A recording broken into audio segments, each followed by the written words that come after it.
where to start and not start. My most creative times and my most, you know, flash or realizations come the most during the night. Who knows why, right?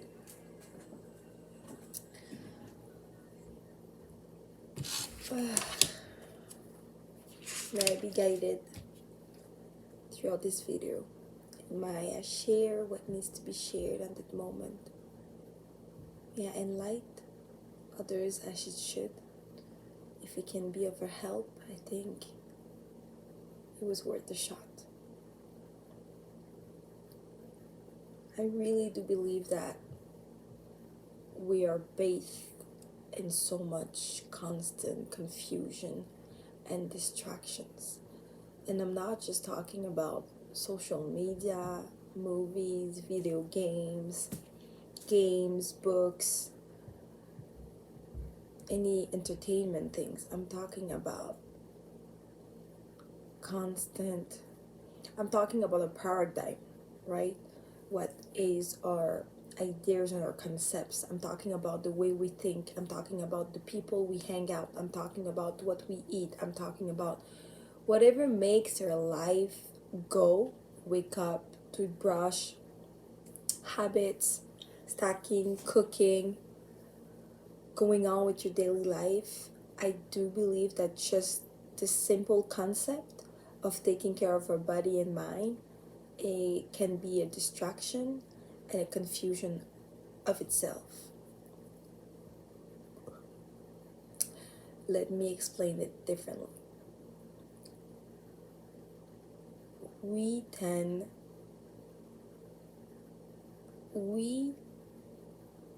The thing that we fear the most is, I do believe that the people, what we fear the most is separateness, loneliness, to end up being alone. Why do we fear to be separated with the relationships? Losing some friends, losing a husband or wife, losing your partner, changing your career, death. As we conceptualize it, it's because we fear the separateness, the fear of being lonely and alone.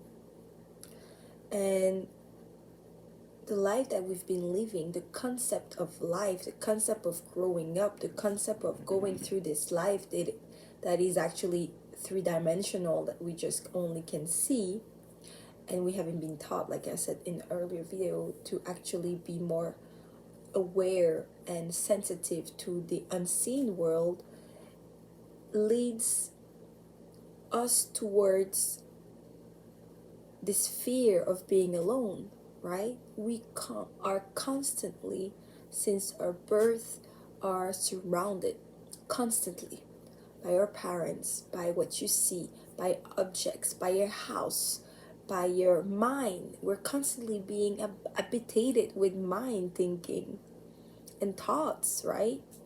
Constantly, guys. And that makes us, I think, I'm just going with the flow with you right now, that makes us even more fearful of being alone, because all that we've known since we are born in this earth has to be constantly surrounded and being confused. So we're so confused, guys, and that includes me. We're so flippin' lost and confused that to feel whole again and to understand quite a little bit of this complex world and dimensional world that we can barely understand, we tend to look for answers. We look for answers in books, we look for answers in other people's, in preachers, and in prophets.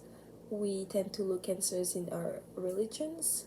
We tend to look answers in our closed ones, right? When we seek advice, ask questions, we're seeking answers with God, right? And it's harder because God is not going to give you necessarily a direct answer back because it's unseen, right? There's nothing that is actually um, tangible for you to understand in this limited world. So it's even more of a challenge. So when we are in our weakest spot and our weakest mind, we're going to tend to look out for what is tangible, what is clear and easy to understand, what is in our dimensions, what is actually seen.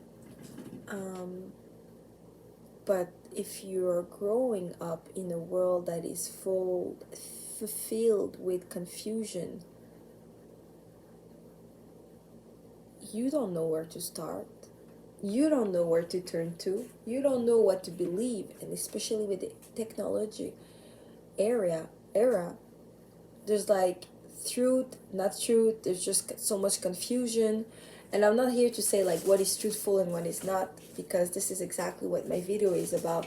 Is that we tend to turn around things that are tangible, things that we wanna seek answers, right? Seek answers about our life here, our mission, questions about relationships, about how to go along with life. What should we do to feel rewarded, right? And it's so much easier to keep being distracted than to actually sit down and face your own truth and your own wounds and your own healing that we have to do. And what I'm saying at the end of the day is, because our seen world and our surroundings, it's filled with a lot of, is, how should I say, is stuffed with a lot of information, influx of information, data, visual things, a lot of senses, stimulations. I do believe that our self-checking, our self-awareness, our intuition have to be in its best, and we must keep develop them throughout our journey, throughout our spiritual journey. It is what allows you to be more wise, I think, and it is what allows you to anchor yourself into a sense of peace, inner growth, inner wisdom. I do believe that there's so much in the outer world that actually creates even more confusions in your inner world. And when you're able to step back of this outer world and try your, and I know it can be scary, guys, to be alone in silence, right? How long and how many times are we actually alone? There's always noises in the background, right? Of the machines, the fridge, the refrigerator, your phone, radio, TV going on. We're constantly being mind fucked by so many different influx of information and data.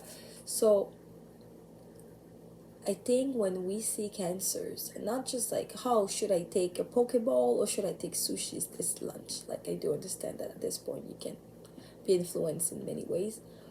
But I do believe to try to minimize your influences by other people, by whatever you are consuming in the media, is to set yourself alone, retreat yourself. Thus the name retreat, right?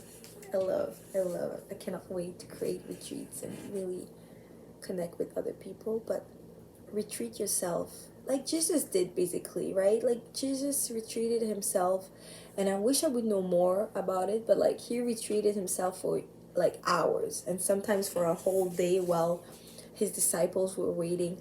And I kept wondering, I was like, Jesus, how was he able to deal with the freaking people, like the nargers, the ones who questioned him, the one who insulted him, all the population. Who It was hard, man. What he did was flipping hard.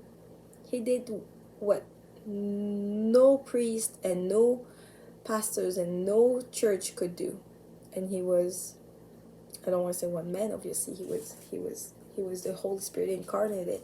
He was the Son of God, which was God itself. But he retreated himself, often alone. And it can be scary to be with our own thoughts. But I do believe that our best guidance, our best wise men, our best advice is found within. And obviously, everything you've learned throughout life, everything you've gathered together, it's going to come up and you're going to make your own assumptions and your own conclusions regarding your paradigm, your belief systems, obviously, here. But at least you won't have this constant noise and this constant confusion surrounding you. So I do encourage you guys to keep developing this self-awareness, this self-observation, this self-thought, this inner work that you're doing, this process that you're going through, because that's the best way to anchor yourself, because the rest is fleeting. All of everything we've learned in our life, in our past, in the future, all of the things we see and touch is fleeting. It's not gonna last. It's an illusion. And it is scary to understand that nothing lasts around us and nothing is real at some point in our life. So depending where you are in your journey, but in the same time, it empowers you even more to understand the dynamics of this life, to empower you self into your true self and your truest mission and your life goal, if you want to call it this way. And everything becomes easier and peaceful and contentment, right? You're not going to be in the constant pain and misery because you keep resisting what you don't understand, right? You become self-aware, but also at peace with the unknown,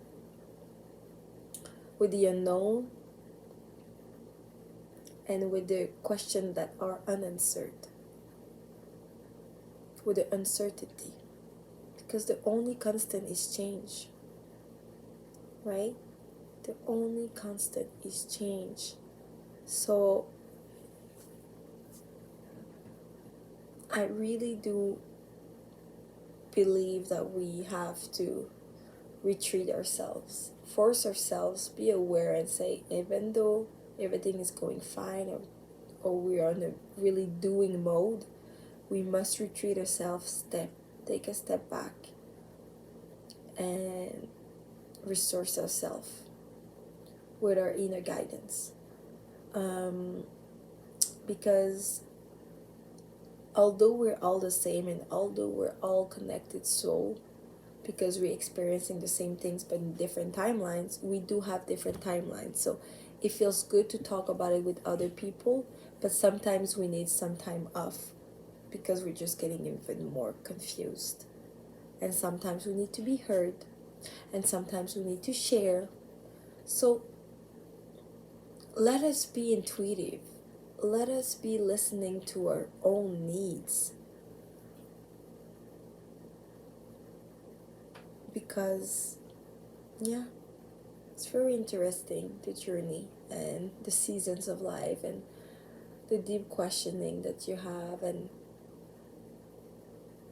I do think that a life mission is related to your gift of this life. So if you have an easiness or you're gifted in certain ways, let's say someone would be gifted in creativity and crafts, like use that. It's, for me, it's highly probable that your life mission is connected, linked with your gifts of this life. So if you're really good at dancing, really good at creating crafts, make it a way that is gonna make sense in your life mission. Make it a way where you're gonna, and I'm not saying your life mission should be to create positive impact in this world and transform lives, obviously. But what if it was? Make it in a way that it will turn like your life mission, right? One of my gifts is my communication, my sensitivity, empathy towards others, and my interest and passion towards human mind and behavior and psychology of the people. Um, so I'm turning towards it because I could spend hours talking, but also listening to people, and it must or it should or it will, I don't know, be linked with my life mission that I'm still figuring out, right?